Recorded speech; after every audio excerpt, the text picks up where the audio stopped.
So this is a 2010 Chevrolet Impala, and checking for bad motor mounts. Like this one has a bad lower motor mount. As you can see how the engine is moving.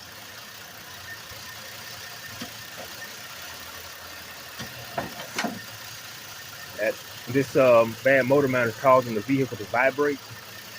So this is what it looks like when you have a